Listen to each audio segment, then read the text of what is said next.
What's up? Welcome back to the Beyond the Coach podcast. I am one of your hosts, Kelsey Nanini. And I'm Chris Sweet. How are you doing, Chris? It's April. We had a little bit of a rough March, but how's April? For all my business owners, I'm very excited for Q2 more than I am Q1, just from an emotional standpoint. No, I'm feeling okay. I went to physical therapy this morning. We got my ankle. For those of you who don't know, my ankle is currently sprained, potentially torn tendon, not sure, to be determined based on MRIs, but I went to physical therapy, and I feel like my physical therapist is kind of like a mental health counselor to me nowadays with all the injuries I go through. So for anybody who's struggling with injury, go back to our injury episode that we talked a bit about, because it's definitely hard, but we're getting through it. Dude, I was laughing this morning because I was talking about our podcast and we were recording, and I was like, it's funny because last week we put that podcast out, the injury one, Yeah. and I literally partially tore my meniscus that night. And I'm like, is this a joke? I think it's following us. I think like the universe is just saying, you know what, what's the saying where it's like something loves misery loves company or something something like that. It's true. Yeah. It's It's like you don't want to be hurt alone. no.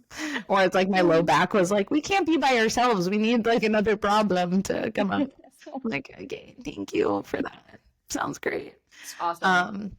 But no, we are going into April excited. It's gonna be a hunker down month for me to just be in one place and just do the things. But we have a lot of exciting stuff for business, so I really can't complain. It's just my ankle that I can complain about right now. Yeah. Yeah. Hey, we're getting through it day by Yeah. day. What about you? How are you feeling? April. I'm ready for Q2. I feel like Q1 was a whirlwind. There's just a lot of things, a lot of moving parts. So I'm definitely excited to just, like you said, hunker down. Like it's like a hey, let's chill. And not do anything because I think May Yeah. and June will be insane for us. So lots of people visiting, lots of things to do. Half marathon on June 1st. So we are like 3 months, 2 months, two Two. months out. Hopefully, You're hopefully. missing a whole month. I know. This like the middle part of half marathon training has been a lot because of getting sick, then going on vacation, and obviously I ran while I was there, but it wasn't fun. Mhm. And then this injury. So we're taking a break till Friday, seeing how it goes. It doesn't hurt today, knock So on wood. that's good. So I'm hoping I'm going in the right direction. But I'm just determined to do it. Even if it's slower than I needed it, like had a goal. My initial goal was 2:15, under 2:15. Even if it's slower than that, I just want to say I did it. And then in the future, I can do another one where it's actually like pushing the limit a little more. So Yep.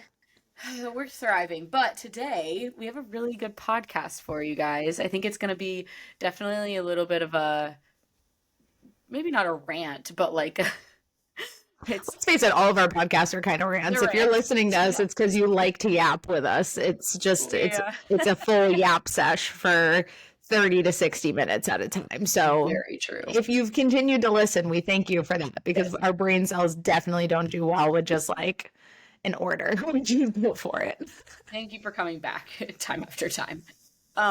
We're talking about how to unfuck yourself though, which is kind of a probably a little bit of a broad title, but it's more so you're the athlete, or maybe you're a coach, or you are just someone who wants to, maybe you don't categorize yourself as an athlete, but you used to be an athlete and you're like, I miss how I felt when I was an athlete.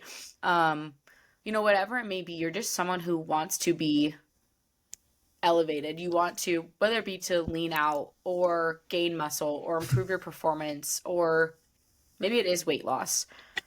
But no matter what you do, you're just stuck. And you find yourself saying, I've plateaued. You find yourself saying, or thinking maybe like, maybe I'm just not meant to reach that goal. And we just want to like really break down why that's happening, because more than likely it's not your body being broken. It's that you probably just have a really shitty strategy and need to unfuck yourself. Mm-hmm. So We're going to go through that today. Precisely. Yeah. Something that I had wrote out was like being almost perfect, but like it's still not effective. Like just being stuck in that trap itself, which I think we've all been, whether it is performance based or physique based. And yeah, even if you're not an athlete anymore, like in my head, you're still an athlete. If you're in the gym, if you're doing things, if you have goals, whether that is physique or performance, like you're still coming from probably some sort of competitive background or nature that's like in you. And for all of the entrepreneurs listening to, it's like entrepreneurship is the hardest sport like ever. So you gotta train yourself up for it, and we gotta unfuck ourselves with our nutrition and training to even just be able to operate better in business. So it all really like seeps into each other there. Yeah. Yeah. I think it's so important when so I guess to like start us off, it's like, what mistakes do you find that people are making? Let's start with like the goal of, I think a lot of people there's not like a specifics to this goal, which is maybe part of the issue, like part of the mistake you're making. But you're like, I just want to feel confident. I just want to like be stronger in the gym. I want to eat healthier. I want to be toned. Yeah. It's like you want all these things. I will say the first thing is that that's not a specific goal. It's not a measurable goal. So that's the first part of what like mistake you're going with. But like within that realm, outside of the goal just not being specific, like what do you find people are doing wrong when it comes to that? Well, I think the first problem is that they're too focused on the long term. They're too focused on okay, I want to be leaner in 6 months, in 3 months, in whatever timeline, but they're not actually focusing on like the next step in front of them. They're too focused on like the general goal. And while it's good to be centered around a goal, it's like, well, what's going to specifically get you there? And I'm not saying the specifics of like, oh, I'm going to eat healthier and I'm going to train 5 days a week and I'm going to like download this app and I'm going to like track my body weight more. No, like what are the specifics of what you need to do? Like from a progressive overload standpoint, what needs to happen this month? From a strategy standpoint, what needs to be incorporated in your training? From a nutrition standpoint, what specific macros do you need to be hitting to get there? Too often people romanticize like the end result, and let's face it, like it's not very romantic to go through the process of getting to the result. That's where they kind of fuck themselves. They're like, I'm romanticizing the big thing and I'm not actually convicted and committed to the mundane shit that's going to get me there in the long term. Yeah, that's so true. And the mundane, that is the biggest thing. I think a lot of people, but the biggest issue and the biggest mistake you're making isn't the fact that you want to lose weight or you want to go into yet another cut. It's what you're doing outside of that time. Because more than likely, a lot of people are slightly under eating. It's just something that we see. And it's not to say, I'm like tired of the 1,200, 1,300 calorie example. Frankly, if you're eating 1,700, 1,800 calories and you are 5'4" and 150 pounds, you're still under eating if you're active, right? Like if you're lifting, maybe you're doing some cardio, your maintenance is probably closer to 2,000, 2,100, maybe 2,200 calories, especially if you have more muscle mass. And what I find is that people will do a deficit. They're like, I saw such great results in my deficit. And then you just go back to doing whatever. You have no structure. You're doing whatever in the gym. You're not following a plan. It's like what you do in your off season of cutting matters just as much. Like you should be at maintenance a majority of the time. I went into a deficit in September just to lean out a little bit because I had been in a surplus for a while. And I was at maintenance and still losing, like technically my calculated maintenance, but it was just that I lost a little bit of inflammation. I haven't cut in like 2 years. And I think it's really important for people to recognize, like, you don't always have to be chasing another deficit, but regardless, that's not my point. It's that when you aren't dieting, specifically in a time frame cut, which is probably about 8 to 12 weeks, you should be at maintenance and you still should be training hard. And honestly, you probably should still be tracking some of the time. Because I don't know if you've noticed this, but a lot of people that cut, lose the weight, they feel really good and they're confident in their body. They just go free for all right after. And then there's no structure whatsoever. They have no idea how much they're eating. And then they lose a lot of that progress. Well, and the thing that gets me too is people are like, then they're quick to blame the reverse diet. They're like, well, the reverse diet made me gain the weight, this.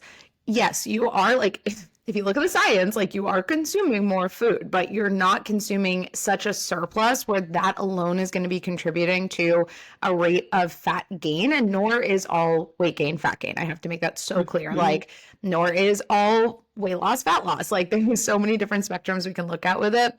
Yeah. But I find a lot of the times they're like blaming the reverse diets, then they want to put themselves into this deficit. What do you think the biggest difference is? Oh, when you go into a deficit, you're more intentional with the food you are selecting, as opposed to this mindset that the moment you're being given more food, oh, I'm going to go have the Reese's and the McDonald's and the Chick-fil-A. And I'm not saying those things are bad and you can't have it, but if you look at what makes up a majority of your diet in a deficit versus maintenance, and the quality of those foods are night and day different, or your mindset is night and day different, you're likely going to be sneaking a couple extra bites. You're going to have a little bit more leniency on the weekend. Those things built up over time is going to contribute to you losing progress. And that's where you fuck yourself. Like, you get yourself stuck every single time in this level. And no, it's not your coach. It's not the reverse diet that's the problem. It's not the more food. It's your strategy that you have going into eating more and not seeing fitness, like, and we've talked about like the power of maintenance, like not seeing that as its own phase. People see maintenance as this, like, I don't know, I just don't want to do it. It's boring. It's this, it's this. Guess what? Most of your life should be spent in maintenance. And if you think that's freaking boring, you're fucking yourself. Like, that's the problem. That is, truthfully, that's the issue here. All of it should be boring. I think that we have shiny object Oh. syndrome. Oh. What was I going with Why that? would we insert one of those like little DJ like real quick? This G thing. Shiny object syndrome. Why is it so hard to say? It's a really hard phrase to say. But I think in this day and age, we just want the next sexy thing. And something I say a lot is like, I coach on the non-sexy side of fitness. Like, your deficits really shouldn't be sexy. Like, maintenance, not a sexy phase, but it is the most magic phase that there is, because yes, you can gain muscle. I was actually talking to somebody yesterday and they're like, I know that I should be going into a surplus. I know that I need to be bulky to build muscle. I'm like, you don't necessarily though. Like, yes, does it help do it quicker? Maybe. If you haven't been in a surplus ever, do I recommend it? Probably. Like, it might be a good thing for you to experience, and it may actually rev up your metabolism and help a little bit, but ultimately a strong metabolism is probably going to be built at maintenance because you're building, also maintaining muscle mass, obviously. But especially for like women, that was such a sign in my brain. You know how it was like, it was on a path and it like kind of went down like a dead end. I was saying like women that are over the age of 30 and men, we're losing muscle mass every single year, which is super sick. But if you're training hard and you're eating enough food, that's not the case. Like, you're going to be at least maintaining is the goal. And naturally, with your performance improving, you're going to have higher energy expenditure. That will also allow for you to eat more food. You're probably naturally going to want more food. Like, I know so many clients who are like, oh, this influencer that I follow, you know, she eats 300 grams of carbs. She didn't just eat 300 grams of carbs one day and say, oh, this is what I'm going to do. Like, she likely got up to that progressively over years of training and over years of metabolically like changing your body composition, because your body composition will allow you to eat more food depending on your muscle mass. Like, there's so many things. And I think that's where people get stuck, is this one size fits all mindset, this one way fits all mindset. I have to do this in order to get there. No, you have to take what your body is telling you, what your body is made for in this very moment, and not get stuck in the noise of what everyone else is doing and the 10 years of training that influencer likely had to get to the point of eating X amount of carbs, X amount of food, maintaining X body composition, whatever. Everyone wants the shiny object syndrome. They want to be able to just get there now. And that mentality is going to keep you stuck if you're constantly like never feeling good enough in your own progress and constantly always feeling like you want to be the next one up. Yeah. And off that point of like comparing yourself to that influencer, also, side note, eating 300 grams of carbs is amazing. 10 out of 10. Recommend eventually getting to that point.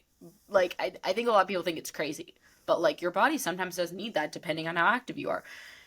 Side tangent again. I'm going to take a lot of little dead end roads here. I'm going to take a little side tangent to that too real quick, because what kills me is when people are like, I don't know, I could never eat X amount of food, like 2,500 calories. I could never have this. I'm like, meanwhile, they're the people who go to the bar and down 10 tequila shots in one night. I'm like, well, I can't imagine downing 10 tequila shots in one night, but like, we can each have our own judgments And here. you It just, are eating that much, like by having that much tequila.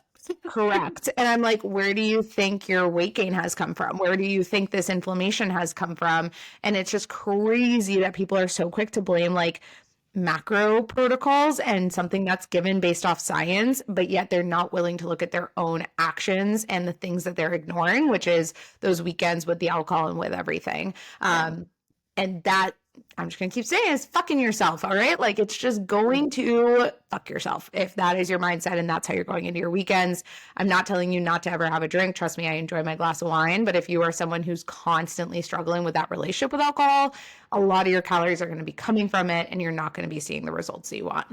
Yeah. And that's such a great point to bring up, too. I think a lot of people are like, well, I don't want to give up this and I don't want to give up that. And it's like, to some extent, you do. If you want to change, you can't just keep doing the same things. Like you're like over time, alcohol, yeah, I'm like you. I love a good glass of wine, a good margarita. Like we went to Tulum, we were enjoying ourselves. We had 3 margaritas in a day. It was great. But do I come home and eat or drink? Do I eat margaritas? Do I drink 3 margaritas a day when I'm home?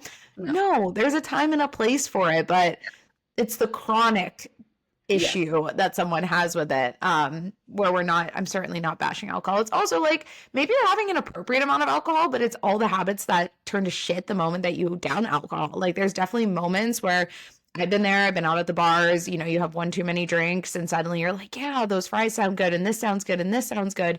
That's what needs work on. It's not that the alcohol itself is bad or that's the reason, like the sole thing that's making you struggle. It's the habitual like aftermath of what's happening because of the alcohol, because now you're sleeping in and then it just starts to snowball and your whole weekend turns down the drain at that point.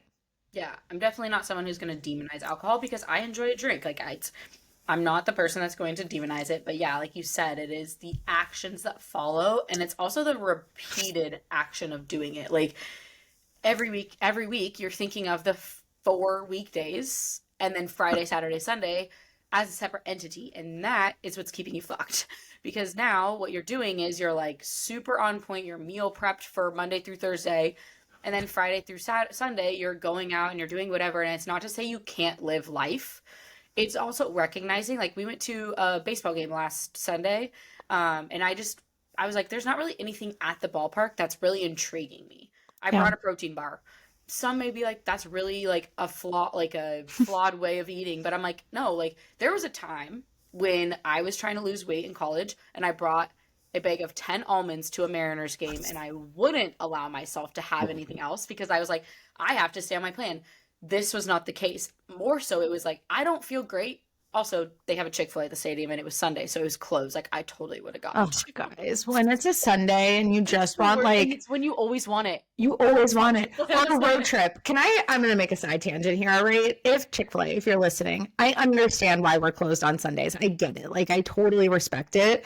However, road trips home happen on Sundays. Whenever I go on a road trip, I'm driving home on a Sunday. What am I supposed to eat in this world of junk food? It doesn't cut it. It doesn't. Like, what do you want me to go? Like, you expect me to offer under these circumstances? Like, can't we have like just like a speedy to go with just some grilled nuggets that I can go through and pre-made. No one has to work. It's 2025.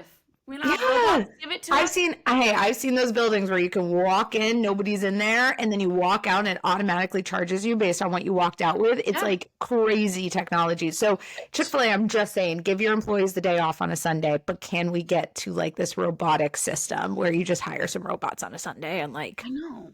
Also, that's like, I think Chick-fil-A is a great example. Like, just if you're a coach listening and you're afraid to take a day off, Chick-fil-A is doing perfectly fine. Perfectly fine. Like every Sunday. And everyone's pissed about it. They're pissed that they're closed on Sundays because everybody wants it, but they continue to be loyal customers. Okay. So your clients may not love if you take a day off, whatever. Your clients should. They shouldn't be that interested. You can have a life. Even if they're disappointed, your business will still thrive. Okay. Chick-fil-A, great example there. Back to unfucking yourself now. Yes. What I was gonna say too before we talk about the alcohol and food, also just like end that conversation. Enjoy your life, but enjoying your life doesn't mean that you have to binge drink every weekend and then follow it up with the cheese fries that you have. Like, it's okay to have a normal weekend where you're not just getting shit faced. Anyways, I was gonna go on more of a, because you were mentioning like comparing to the influencer that's having 300 grams of carbs. I think it's easy to compare to influencers that have the perfectly flat stomach and the abs and the fat ass and whatever it is. But aside from comparing yourself to someone else, I think it's so important to not compare yourself to the old you. Your body is so adaptive. So when you first started your journey, you probably did a cut and you were like, not really knowing it was a cut, you were just doing a diet more so, right? And then all of a sudden you're losing weight super easy, like it just came off of you. And then what happened was you probably gained that weight back because what you did was a fad diet or something aggressive. And I did this when I did Advocare. I have lost the initial weight because my college coach had told me I need to lose weight if I wanted to start. And I tore my ACL. Anyways, the Advocare worked the first time really well. I ended up losing 20 pounds. I think. I actually don't even remember how much weight I lost, but it looked completely different. And then after that, it didn't work anymore. Like, Advocare just stopped working. Your body is very adaptive. So what worked 5 years ago, 10 years ago, probably won't work now. If you're also doing things the right way and gaining muscle over the years, your body is way more metabolically sound. Your resting metabolic rate has probably increased, meaning that you can eat more food and still lose weight if you need to, or your maintenance has now increased. So if you're constantly eating the same maintenance that you did years ago, your body is slowly downregulating. So I think it's so important to not compare yourself to like what old you has done, because if you're doing things the right way, you're getting better over time and you're constantly improving. And that means that you have to constantly put your body under new stressors. And it may be slower, but it's like more effective. And I think that's where I really want to get across. And for all my coaches who are listening, you guys are probably like nodding your head to like you've had these conversations with clients where it's like they just want it to happen and they just want to do all these things. I wish that I could do a case study. I could probably already pull a case study of some clients where it's like you keep them in maintenance for a whole year. Let's say they do have the goal to lose weight. They do have the goal to reduce body fat, but you keep them in maintenance for an entire year. You could take two different clients, like one who's in maintenance for an entire year, one who is on this like, okay, I'm cutting 12 weeks in maintenance for 12 weeks, cutting for 12 weeks in maintenance for 12 weeks. You're going to see two totally different results the moment that client who's been in maintenance for a year starts their deficit compared to the person who's chronically cycling in and out of deficits, whether it's intentional or not. At that point, the person who's waited an entire year is going to see the better results and is going to be closer to the physique of that influencer than the person who is cycling, because we've lived in this day and age of just seeing it and being like, I want that. Again, shiny object syndrome. That's the main point here. But I wish more people could just see the power of maintenance, and they're like, oh, well, I don't want to do it. I want to lose weight now. Well, what if a year from now, though, you're still in the same place because of that mentality? Like I wish I could just like show people the future of like, if you continue down this path, we are going to have this exact same conversation a year from now. Whereas if we put you in maintenance and eat an appropriate amount of food that likely is already going to be less than the baseline that you were at because of the weekends and all the vacations and all the things where you just decide to derail and go off, like your overall calorie count is actually going to be more regulated and you're probably going to feel a lot better in a year eating at maintenance. But I just wish people could see that perception, and I have no good way yet of figuring out how to explain that, but I will. I'm going to nail it. There's going to be a whole YouTube on it one day. All right, guys, just wait with a whiteboard and everything. When Kelsey and I are together, we're going to make a whiteboard version of what I'm trying to explain here. It does make so much sense, though. It's like crazy. Also, the reason why you're having cravings and you're going all out on the weekends is because you're not eating enough on the weekdays. Like, I don't think people understand how important maintenance is, and I know I've like had this podcast this masterclass in mind forever, which I'm not going to give the title away because I'm going to gatekeep it because I really want to do this. The one gatekeeping we will do is the names of good things that we. It's like so good because I could talk about maintenance all the time. Hmm. And what I love is that I've started talking, like, I always talk about the unsexy side of fitness, and our coach Carly on our team now also uses the phrase, and it like makes me so happy. I'm like, I just want everyone to talk about the unsexy side. Because maintenance is to maintain. I don't think people understand what maintenance really is. It's like, oh my God, I gained weight on maintenance. Well, then you're not at maintenance. Maybe initially you gain a little bit of weight because you're eating more than you were, but that's where your body needs to be to also be like healthy. There's so many things that happen when you're constantly chasing another deficit. One, you're probably going to store a little bit more body fat because you're not going to be maintaining muscle mass because you're probably not eating enough to maintain it. Even if you're having, there's studies that have been done. I will actually, let me make a note. I'm going to link the study in the show notes about low energy availability. We haven't really talked about actually like studies on the podcast yet, but there's this one study that has been, it was really intriguing to me.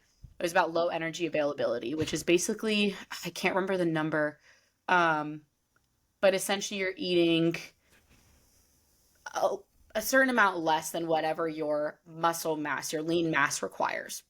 Um, And over time, even if you are having, let's say you're having 150 grams of protein a day, but you're eating 1,500 calories. First off, that sounds miserable.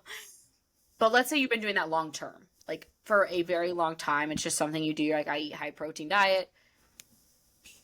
That doesn't do anything because at some point, if your body can't pull enough energy from carbs and fats to fuel your workouts, to fuel your energy throughout the day in general, it's going to start pulling from protein. And what happens then? That protein that was supposed to go in and build and repair your muscles actually is being utilized for energy. Yes, protein can be used for energy, but it is the last macronutrient to be used because we want it to be used for muscle. Yeah. So you're fucking yourself by, even if you're having a high protein but low calorie diet, protein without the presence of enough carbs and fats doesn't do anything because now it's having to be used as an energy source. And now it's like, that's why you're not gaining any muscle and you just look like skinny fat, or you're holding on to more fat than normal. So that's just a little tangent. Well, and this goes into then like the nutrition mistake of everyone just saying, well, I just eat healthy. It's like, okay, well, yes, you could be eating the high protein diet, but the macronutrients itself, like each has their own role and their own importance. Like none, in my opinion, are more important than the other. I think they all equally hold space for your body to literally operate. Like that's where people mess up, is they don't see the macros itself as the importance of the role it has. Meanwhile, they're like, well, I just want to fill my calories. It's like, I get that. But if you have specific performance goals or specific physique goals, macros is going to help drive that more than the mentality of, I just need to eat healthy. I just need to have this. Because eating healthy could still equal not eating enough, could equal not eating optimally actually for the goal and having a strategy in place. And it could also mean actually eating too much for your goals, depending on where you're at. And I used to be that person. I used to be like, I just need to eat healthier. I just need to like buy a bag of lettuce and like all my problems will be solved. No, like that literally is not what's going to solve your problems, nor will it solve years of chronic issues in a matter of 3 months or less, suddenly eating healthy. Like patience is so key, and you screw yourself in the timeline that you set. But I think that this also, we've talked a lot about the nutrition side. I think also talking about the specifics of training and where people really mess up and kind of fuck themselves in the training process. I also want to get your take on this because Kelsey, for those of you who don't know, like she did High Rock, she's training for her half, and she's very performance based in that sense. Just wait, guys. Give me like 2 years and I'm going to be like in my performance like era once I don't have a sprained ankle and a broken back. But it's fine. I'm going to get there. Now Kelsey's my inspiration. But it's trending. It's so funny. Like High Rocks right now, it's all over my TikTok. Everywhere. High Rocks, High Rocks, High Rocks. So naturally, a lot of people are wanting to actually set performance goals, which I think is awesome. I love to see that there is this push of, I want to run a 5K. I want to run a half marathon. I want to do a High Rocks. I want to do a Spartan race. Like I want to compete in powerlifting, Olympic lifting, whatever comes to mind for you guys. I love that there is now this push in the wellness center of not just weight loss, but now performance. Now with that, it's easy to screw yourself because now people get stuck into the shiny object syndrome of what they need to do to ultimately get to that training. And so on your part, Kelsey, like what do you think kind of fucks people the most when they're trying to set these goals to compete in something and to have a performance goal itself? There's so many. I know we're getting away from the nutrition piece, but obviously not eating in a Yeah. deficit. Like you have to be at maintenance or higher, and your maintenance by nature increases because you're going to be doing more in the gym. I think you're doing your body a disservice, and you're actually like slowly just withering away your connective tissues and your muscle by being in a deficit trying to do these things. So that's a side note with that, but also with training. So first thing is like go in with a plan. I think it's really easy when to be like, okay, and I will say I did try. Like I found out about High Rocks like pretty much 2 months before we did it, a little over 2 months. And so could I have trained better? Yes, it was my first one, and I learned so much. So it was almost like I was almost thankful for the first one, so that I could like learn and like really like almost grow a bag of tricks, if you will, add to my bag of tricks, understand better of how to like, perform in the future. But have a plan. It's not just like, oh, well, I train that way, which I was thankful that like a lot of the stuff in High Rocks I was already running. I already do sled push and pull a lot, lunges, those kinds of things. Like there's a lot of things I was already doing. Um, but actually training specifically for that sport is huge. That's more High Rocks specific, but let's say like a marathon or a half marathon, we had someone in our cohort ask a question about a client who wanted to run a half marathon in like less than 2 months, and wasn't really running too much, it doesn't seem like, leading up to it, like maybe it was like 5 miles or something in a week, like Yeah. a couple weeks ago. And it's just dangerous at that point. And we were talking about like, hey, there's sure, can you go and run a half marathon in 8 weeks? Absolutely. I'm not saying you can't do that, especially if you are already a runner. But if you're not and you're like setting this goal, you're like, I just really want to do it, there's a risk and there's a reward to that. And obviously, I'm not saying everyone is going to end up getting injured when you rush the process, but like, do you want to risk an injury that's going to set you back? Or do you want to set a goal to maybe do a half marathon later in the year? Or maybe if there's a specific half you've been waiting to do, it's like waiting until next year to do it. And like that's something I've had to even come to terms with my knee is like, I really did want to do a half marathon before I turned 30.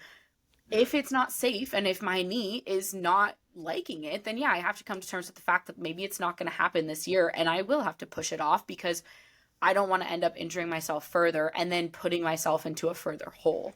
And so I think just having a proper training plan. If you're running, you should only be increasing your distance by at most 10% every week, roughly. That's what a lot of research has backed, saying that one, it's going to help you build up your aerobic base, which is important, like building up your respiratory capacity while you're running so it's easier to run. But also, two, injuries. If you're noticing that your knees are hurting every time you run, your plantar fasciitis is coming back, you have shin splints, like all these things keep coming up for you, you're probably ramping up your distance too much too fast. So it's not just like you. I freaking love that there's so many people who are becoming more performance based, but with that comes having a proper plan. And I think a lot of people think of like hiring a coach as just, I hire a coach to lose weight. It's like, no, like a coach can be for so many things. If you have specific performance goals, you want to do a High Rocks, you want to run a half marathon, you want to do a powerlifting comp, like don't just go and get advice from someone on YouTube. Like go hire a coach that is set to actually help you with those things, and can help you along to reduce risk of injury and also so you feel good doing it. Even if you just want to go and do it to say you did it, like also how cool is it to like actually set a goal and hit that at the same time. So doing it in a safe way and also feeling really good with your performance, like just can help so much having a coach. Yeah, and I think then on the piece of where people screw themselves is the recovery as well. Like if they are training for something specifically, even if you don't, you're not training for a specific competition or a specific date. It's like if you're someone who's in the gym and you're just lifting more and you just have goals of like being stronger, they fuck themselves in the recovery department because everyone thinks that recovery is like, oh, I'll get good sleep and I'll like drink my water. That's really cute. And that's a great first step to have. Like if those things are missing, that does attribute significantly to someone's recovery. But I think that there's lack of true progression and understanding of progression in their workouts. Everyone thinks it's adding more and more and more and more weight every week before their body's ready for it.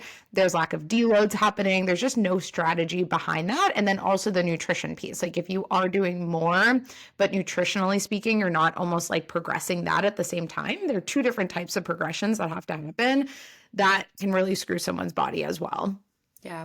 Progressions are so important. It's not just like a fun saying. It's like you have to just gradually ease into things. And if also like just with something, and it's not something you think about often, but having a season, like we often think of obviously like football season is, you know, August to February, and then they have an off season. But like you training for a race is the same thing. So within that comes making sure we don't have that interference. So there's the interference effect that happens too, where if you are someone who is like always lifting, you've been a lifter, but now you want to try to go into a half marathon. Well, the thing is, a half marathon, now you're more like endurance based, your aerobic based stuff is taking precedence over your anaerobic, which is lifting. You probably shouldn't. I don't recommend that you're lifting 4 to 5 times per week while also training for a half marathon. The volume of training that you need to do while running is going to supersede training anaerobically. Obviously, you still need to be lifting, I would say 2 to 3 times per week. And it obviously changes with periodization progression throughout. But like, if you want to get really good at running, you're just going to be maintaining at your lifting. And vice versa. If you're training for a powerlifting comp, you probably shouldn't be running a ton every week. It's like now your strength supersedes your endurance-based stuff. It's not to say you can't do it. It's just that like at some point, one is going to take over the other. And if you want to get really good at something, be very specific in it for that time period that you're training. And then you can go into more endurance goals. It's not to say you can only do lifting forever, but it's having that periodization of when you're focusing on a certain thing. And by not doing that, you're also fucking yourself. Yeah, it's just like too much fluff that everyone wants to add in. It's like there's no real progression to one specific thing at that point because people are just too busy throwing in like the junk volume type of setting for themselves, or they're like, oh, I'll just run more and lift more and do this more and all this stuff. It's like there's no strategy, and this comes back to the point of like what we said in the beginning, like the how to unfuck yourself is to actually have a strategy in place and to follow that strategy, to not let the noise of like, I always say there's like an angel and a devil on your shoulder when you're on a fitness journey. The angel's going to tell you like, go do these right things. The devil is like the past self that's like, oh, but we've done this before and like that worked for us. And there's always that toxicity that we kind of carry because we've all have so many complexities to our fitness journeys, whether you're a coach or a newbie in the gym, like wherever you started from. It's like you have to be able to stay the course with strategy, because I don't give a shit what your goals are, to be completely honest, if you're not sticking to a strategy. Like the goal itself, if you're like, I want to lose weight, it's like, I hear you. But if you're not following the actual strategy that we need, there's so many other things that need to be put in place before we're even considering or really like going back to that weight loss goal itself. And this is where coaches get stuck a lot of the times. And a lot of our content has been centered around this week of just like, hey, I hear that you want to get your clients these results. I hear you want to get them quick, fast results, to get them to have those wins, to get them to want to resign. But they're actually not going to have any wins if you're just throwing fluff at the client to try to get them to be pleased and try to get them a result. Like you're going to feel defeated. The client's going to feel defeated. Whereas if you do the maintenance for the 6 months, you're going to have more wins coming out of a maintenance period. And it's going to come a lot smoother and a lot easier if you're willing to go through 6 months of some uncomfortable and kind of the mundane conversations as well. And I think going off of that too, as a coach, it's having the backbone and having the authority to tell a client that from the get-go. I never get on a sales call with someone who wants to achieve a goal that I think is unachievable in X amount of time and tell them that I can do it. I'm like, hey, to be totally honest with you, I take a very conservative approach to fitness. I don't want to rush your goals because frankly, when goals get rushed, that's when they don't maintain, like you're not going to maintain them. You're not going to sustain the results that you got. And so I think as a coach, specifically coming from this point when you do have clients who have fucked themselves in the past, you need to be the end to that cycle. And that means that like from the get-go on the sales call, you're like, hey, we're probably not going to cut for at least 6 months. Why? Because, well, you've been cutting without knowing it for years. And in order to, get out of that cycle, we need to keep you at maintenance for a long period of time to like give your body a reset. And when you set that precedence from the beginning, from the get-go, before they even sign on with you, they know what to expect. They're not expecting anything different. And I always am saying, like, hey, like, there's no guarantee that this is going to be the plan once I get in. I have to know exactly what's going on in your life, but I never put somebody into a cut right when they come in with me. Because it's not, unless I know for a fact that they have been at maintenance for a long period of time and maybe they had just started a deficit. And I'm just going to continue it and see how it goes. But like, in reality, as coaches, that's where you do lose your authority. And as a client, I don't want a coach who's just going to agree with me and say, yeah, we can totally do that. I want a coach who is going to challenge me a little bit. And maybe not everyone is like that, but like, if you are someone listening from like a client standpoint and a coach tells you, hey, I can't do that, like, it's not within my integrity to do that, or like, hey, that's not how this works, listen to them. And as long as they're a knowledgeable coach, which hopefully if they're telling you they're not going to put you into a deficit right away, they are.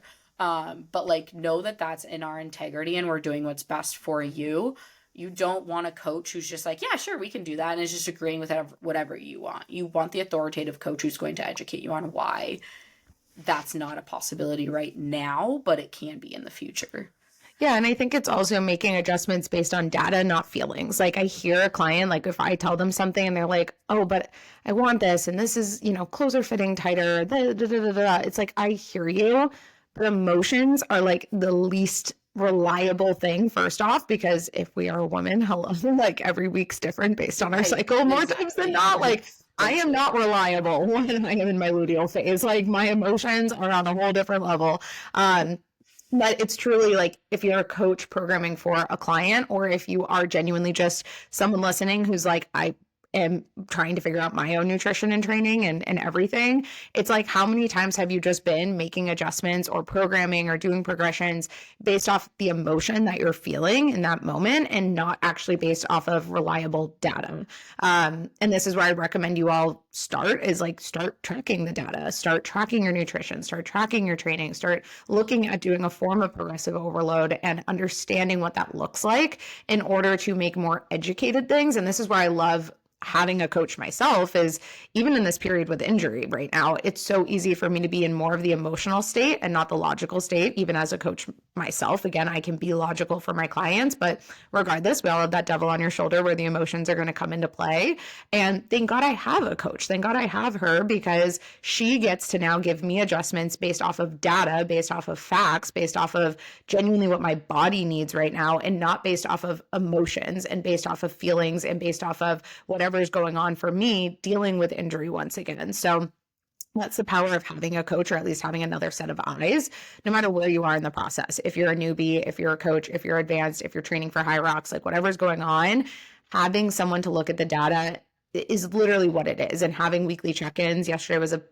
Monday was a heavy check-in day for me and Kelsey. We both do most of our check-ins on Mondays, and I had to have some really hard conversations with clients who were in a heightened emotional state, but I get to be the logic for them. I get to be the thing that kind of grounds them back down, honors their emotion, but keeps the course of the plan, to not let them get that frenzy of like, something needs to change now, because then I would be fucking their goals. I would not. I'm going to try to unfuck them by keeping the course. And I'm not being a bad person by doing that. I'm being someone who cares about them, because I've seen the cycle happen with so many other people.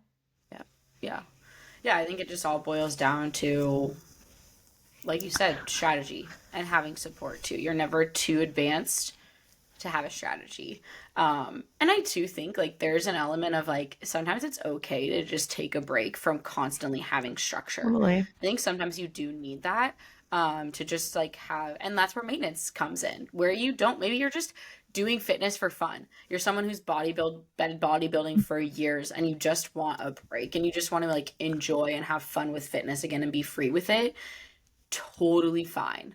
But I think it also comes down to like, when you do have specific goals, it just requires specific strategy and having an in season, quote unquote, and off season, quote unquote, of your goals too. So, yeah, I think major common theme, if you want to unfuck yourself, have a strategy, but also have like an external person to do it. Like, I don't want to always say coaching is like the solution, but like, it really is. And you think about it, like, coaching is our job. Coaching is the job of the coaches on our team as well. Like, it is our job. It is what we do for a living. We are professionals. You, on the other end, have a job as well. And like, your job shouldn't be to stress about your own training and nutrition, especially if you're feeling like you're constantly in that cycle of like not reaching your goals and frankly being fucked. So And it's just fun to we say. coached in the off season. Like that's the big thing. Yeah. And the last point I'll make, really like relating this back to coaches too, coaches get frustrated when their clients don't like, they get the result and then they're like, I'm good. I'm not going to resign, right? Like, I'm just going to go on my own. I've seen this before. The client goes on their own. A year later, they come back. They've fucked themselves. They had a whole year of just literally fucking themselves. And then they're like, I'm back at square one because the client was never coached through maintenance. Like, I emphasize so much with clients, like, even if we've achieved the goal, that's not the exit that you're going to have. The exit is going to be us actually providing an exit strategy that's going to help you sustain that to a degree while you're on your own so that you don't fuck yourself in the process. I'm being proactive, not reactive. I've said this multiple times to clients. I say it all the time. It's one of my favorite sayings is to be proactive, not reactive. I do not want a client coming back to me in a year and for me and for them to want to be reactive towards getting them back to where they are.